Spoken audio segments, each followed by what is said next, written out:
Hello दोस्तों, स्वागत है आप सभी लोग का आज के इस वीडियो में। और आज के इस वीडियो में हम सभी लोग पढ़ने वाले हैं क्लास 10 साइंस चैप्टर 1, जिसका नाम है रासायनिक अभिक्रियाएं एवं समीकरण। साथियों, ये लेक्चर 3 है। लेक्चर 1 में और लेक्चर 2 में हम सभी लोगों ने लेक्चर 1 में पढ़ा था रासायनिक अभिक्रिया क्या होता है, रासायनिक समीकरण क्या होता है, रासायनिक अभिक्रिया को पहचाने कैसे, और रासायनिक समीकरण क्या होता है, रासायनिक समीकरण को संतुलित कैसे करें। यहाँ तक हम लोगों ने लेक्चर 1 में पढ़ा था। और लेक्चर 2 में हम सभी लोगों ने पढ़ा था कि रासायनिक अभिक्रिया के प्रकार, रासायनिक अभिक्रिया के प्रकार। तो रासायनिक अभिक्रिया के प्रकार में हम सभी लोगों ने पढ़ा था वियोजन अभिक्रिया क्या, संयोजन अभिक्रिया क्या होता है और वियोजन अभिक्रिया क्या होता है। संयोजन अभिक्रिया किसे कहते हैं उसको पढ़ा था और उसका परिभाषा, उसका उदाहरण सहित देखा था। और वियोजन अभिक्रिया भी पढ़ा था, वियोजन अभिक्रिया के कितने प्रकार होते हैं उसको एक एक करके पढ़ा था। तो आज के वीडियो में हम सभी लोग पढ़ने वाले हैं रासायनिक अभिक्रिया के प्रकार पढ़ेंगे, लेकिन उससे आगे पढ़ेंगे। तो यहाँ पर साथियों देख सकते हो कि कक्षा 10 लेक्चर 3 लिखा हुआ है रासायनिक अभिक्रिया एवं समीकरण, जिसे इंग्लिश में बोले तो केमिकल रिएक्शन एंड इक्वेशन। ठीक है, केमिकल रिएक्शन एंड इक्वेशन। तो चलिए शुरू करते हैं रासायनिक अभिक्रिया के प्रकार। तो रासायनिक अभिक्रिया के प्रकार में हम सभी लोगों ने नंबर 10 डाल दिया है। देखिए यहाँ पर क्या लिखा है, विस्थापन अभिक्रिया। विस्थापन अभिक्रिया को जिसे हम सभी लोग डिस्प्लेसमेंट इंग्लिश में बोल सकते हैं। ठीक है, तो यहाँ पर देखिए इसका परिभाषा देखते हैं। तो परिभाषा क्या है, यहाँ पर देखिए विस्थापन अभिक्रिया। सबसे पहले विस्थापन अभिक्रिया से आप सभी लोग समझ जाइए मेरे भाई कि विस्थापन अभिक्रिया से क्या होता है कि कोई भी वस्तु हो या कोई भी पदार्थ हो या कोई भी तत्व हो, कोई भी यौगिक हो, क्योंकि पदार्थ में तत्व यौगिक सभी आ जाता है। तो कोई भी तत्व हो या कोई भी यौगिक हो तो क्या होता है विस्थापन अभिक्रिया से कि मतलब जिसके पास अधिक पावर रहेगा और जिसके पास कम पावर रहेगा, जिसके पास अधिक पावर रहेगा अपने से कम पावर वाले को हटाकर उसके स्थान पर आ जाता है। ठीक है, तो उसे हम विस्थापन अभिक्रिया बोलते हैं। जैसे ये तो हमने एग्जाम्पल के तौर पर समझा जैसे विस्थापन अभिक्रिया क्या होता है। चलिए परिभाषा देखते हैं। तो यहाँ पर देखिए विस्थापन अभिक्रिया जिसे बोल सकते हैं हम डिस्प्लेसमेंट इंग्लिश में। ठीक है, तो इसका परिभाषा देखिए कि जिन अभिक्रियाओं में कोई अधिक क्रियाशील तत्व अपने से कम क्रियाशील तत्व को उसके यौगिकों से विस्थापित कर देता है उसे विस्थापन अभिक्रिया कहते हैं। ठीक है, तो यहाँ पर ये समझिए कोई अधिक क्रियाशील तत्व अपने से कम क्रियाशील तत्व को विस्थापित कर उसके स्थान पर आ जाता है, उसे हम विस्थापन अभिक्रिया कहते हैं।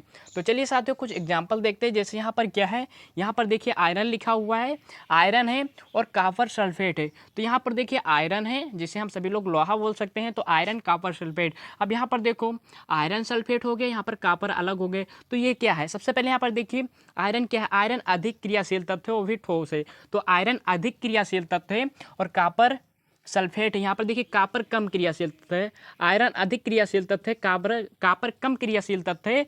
तो आयरन क्या करेगा, कापर को विस्थापित कर देगा। आयरन क्या करेगा, कापर को विस्थापित कर देगा। तो यहाँ पर देखिए आयरन है, कापर सल्फेट है। तो आयरन कापर सल्फेट की जगह क्या हो जाएगा, आयरन आ जाएगा। तो आयरन यहाँ पर देखिए आयरन सल्फेट हो गया, आयरन सल्फेट हो गया और कापर क्या हो गया, कापर अलग हो गया। ठीक है, तो यहाँ पर देखिए आयरन क्या है यानी लोहा क्या है अधिक क्रियाशील तत्व है, कापर क्या है कम क्रियाशील तत्व है। तो यहाँ पर देखिए कापर सल्फेट है, कापर सल्फेट की जगह क्या हो गया, आयरन सल्फेट हो गया और कापर को अलग कर दिया, यानी कापर कम क्रियाशील तत्व है, भैया इसके पास कम पावर है, ये कमजोर है, तो ये क्या हो गया एक साइड होकर जाकर देखिए चला गया। ठीक है, चलिए दूसरे एग्जाम्पल को देखते हैं। यहाँ पर दूसरा एग्जाम्पल क्या है, जिंक है। तो यहाँ पर जिंक आप सभी लोग देख सकते हैं जिंक है। ठीक है, जिंक क्या है, सॉलिड है यानी ठोस है और कापर सल्फेट है। ठीक है, तो यहाँ पर देखिए जिंक है, जिंक क्या है मेरे भाई अधिक क्रियाशील तत्व है, जिंक अधिक क्रियाशील तत्व है और कापर कम क्रियाशील तत्व है। तो यहाँ पर क्या है, कापर सल्फेट है। यहाँ पर मेरे भाई देखिए जिंक लिखा हुआ है, यहाँ पर कापर सल्फेट लिखा हुआ है। तो कापर कम क्रियाशील तत्व है, इसके पास कम पावर है, और क्या है जिंक अधिक क्रियाशील तत्व है। तो कापर की जगह पर क्या आ जाएगा, जिंक आ जाएगा। तो यहाँ पर देखिए क्या आ गया, जिंक सल्फेट आ गया और कापर बेचारा अलग हो गया, क्योंकि कापर के पास मेरे भैया कम पावर है, वो कमजोर है। ठीक है, तो यहाँ पर जैसे कि आप देख सकते हो यहाँ पर क्या है, यहाँ पर इसकी जगह पर ये आ गया, यहाँ पर क्या हो गया जिंक कापर सल्फेट है, तो जिंक की जगह पर क्या आ गया, सॉरी कापर की जगह पर क्या आ गया, जिंक सल्फेट आ गया और कापर क्या हो गया अलग हो गया, क्योंकि भैया एक कमजोर है। ठीक है, तो ये कम क्रियाशील तत्व है, जिंक अधिक क्रियाशील तत्व है। अब यहाँ पर देखिए लेड, यहाँ पर लिखा लेड लिखा हो जिसे हम पीवी बोलते हैं। ठीक है, तो लेड कापर सल्फेट, तो लेड क्या है कापर सल्फेट से अधिक क्रियाशील तत्व है। लेड कापर कापर सल्फेट से, सॉरी कापर नहीं, कापर क्लोरीन यहाँ पर लिखा है। तो जो लेड है, लेड कापर से अधिक क्रियाशील तत्व है। तो यहाँ पर देखिए, तो यहाँ पर कापर क्लोरीन लिखा है, तो पीबी क्या है, अधिक क्रियाशील तत्व है। तो यहाँ पर क्या हो जाएगा, लेड क्लोरीन हो जाएगा और कापर क्या हो जाएगा, अलग हो जाएगा, क्योंकि कापर कम क्रियाशील तत्व है, लेड अधिक क्रियाशील तत्व है। तो जैसे हम सभी लोगों ने विस्थापन अभिक्रिया देखा, तो विस्थापन अभिक्रिया में क्या देखा था, जिन अभिक्रियाओं में कोई अधिक क्रियाशील तत्व अपने से कम क्रियाशील तत्व को उसके यौगिक से विस्थापित कर देता है, उसे विस्थापन अभिक्रिया कहते हैं। जैसे एग्जाम्पल देखा, आयरन है, आयरन कापर सल्फेट है, तो यहाँ पर आयरन सल्फेट हो गया, कापर अलग हो गया। यहाँ पर क्या है, जिंक कापर सल्फेट है, तो यहाँ पर जिंक सल्फेट हो गया, कापर अलग हो गया। यहाँ पर क्या है, लेड कापर सल्फेट है, तो क्या हुआ, लेड सॉरी कापर क्लोरीन है, लेड कापर क्लोरीन है, तो लेड क्लोरीन हो गया, कापर अलग हो गया। तो हम सभी लोगों ने इसे अच्छे से समझ लिया कि विस्थापन अभिक्रिया क्या होता है। ठीक है, तो विस्थापन अभिक्रिया पढ़ा और उसके एक उदाहरण भी, तीन उदाहरण पढ़ा है हम सभी लोगों ने, जो कि एग्जाम में आ सकता है। मेरे भाई हमारे एग्जाम में आया था, बोर्ड एग्जाम में। ठीक है, तो चलिए, आप सभी लोग को उम्मीद है ये आप सभी लोग को समझ में आ गया होगा। तो चलिए, हम सभी लोगों ने इसको पढ़ा कि विस्थापन अभिक्रिया क्या होता है। अब पढ़ते हैं द्विविस्थापन अभिक्रिया किसे कहते हैं। चलिए उसको भी देख लेते हैं हम सभी लोग। अगर आप सभी लोग स्क्रीनशॉट लेना चाहते हैं तो ले लीजिए, हम साइड हो जाते हैं।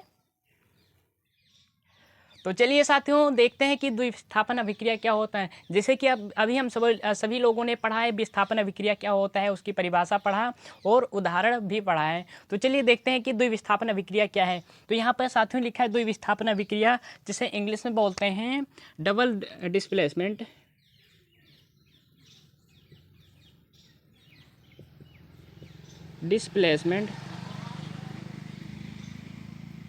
ठीक है, तो जैसे साथियों यहाँ पर लिखा है द्विविस्थापन अभिक्रिया, जैसे अभी हम सभी लोगों ने पढ़ा था विस्थापन अभिक्रिया किसे कहते हैं, तो इसमें लिखा है द्विविस्थापन अभिक्रिया। तो इसके नाम से ही पता चल जाता है कि द्विविस्थापन अभिक्रिया की मतलब कोई भी तत्व है, जो कोई भी तत्व हो, कोई भी यौगिक हो, जो दो बार विस्थापित होता है, उसे द्विविस्थापन अभिक्रिया कहते हैं।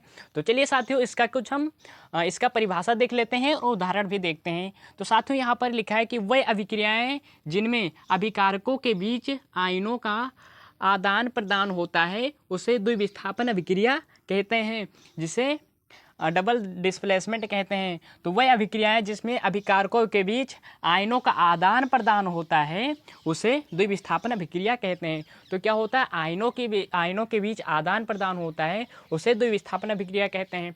तो चलिए कुछ एग्जाम्पल देख लेते हैं। जैसे वहाँ पर उदाहरण लिखा है मेरा भाई, यहाँ पर क्या लिखा है उदाहरण देख लेते हैं। सबसे पहले देखो यहाँ पर क्या लिखा है, बेरियम क्लोराइड लिखा है और सोडियम सल्फेट लिखा है। ठीक है, तो बेरियम क्लोराइड और सोडियम सल्फेट जब अभिक्रिया करेगा तो यहाँ पर देखिए क्या होगा, तो बेरियम क्लोराइड बन जाएगा। ठीक है, जैसे यहाँ पर बेरियम, यहाँ पर क्या हो जाएगा, बेरियम सल्फेट हो जाएगा, यहाँ पर बेरियम सल्फेट होगा। ठीक है, ये SO4 होगा।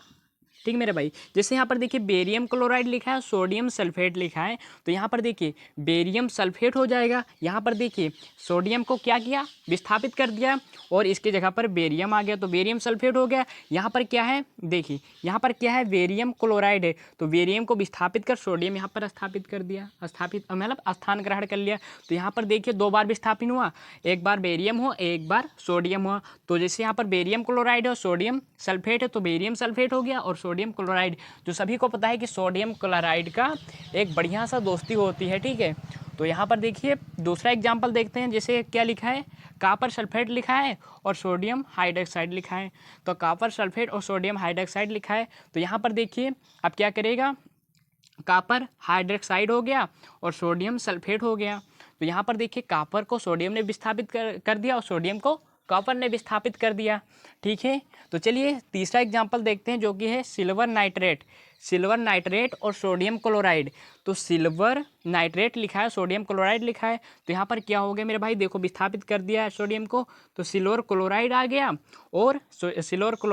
गया और यहाँ पर क्या हुआ, सोडियम ने विस्थापित कर दिया। यहाँ पर देखिए, यहाँ पर क्या है, सिल्वर नाइट्रेट है, यहाँ पर सोडियम नाइट्रेट हो गया। तो यहाँ पर सभी में अगर तीनों एग्जाम्पल, हमने 3 एग्जाम्पल लिखा है यहाँ पर, तीनों एग्जाम्पल में आप देखो तो 2 बार विस्थापित हो रहा है। तो इसीलिए यहाँ पर एग्जाम्पल लिखा है, मतलब इसका परिभाषा लिखा है, वही अभिक्रिया जिनमें अभिकारकों के बीच आयनों का आदान प्रदान होता है उसे द्विविस्थापन अभिक्रिया कहते हैं। जैसे यहाँ तो देखिए मेरे भाई, आदान प्रदान हो गया, बेरियम क्लोराइड है या सोडियम सल्फेट है तो बेरियम सल्फेट हो गया, सोडियम क्लोराइड हो गया, और कॉपर सल्फेट है फिर सोडियम हाइड्रोक्साइड है।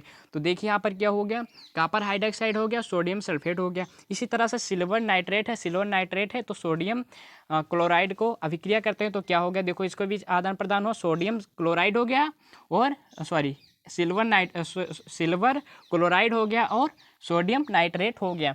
तो विस्थापन अभिक्रिया आप सभी लोग को अच्छे, 2 विस्थापन अभिक्रिया यानी डबल डिस्प्लेसमेंट आप सभी लोग को अच्छे समझ में आ गया होगा। तो चलिए साथियों,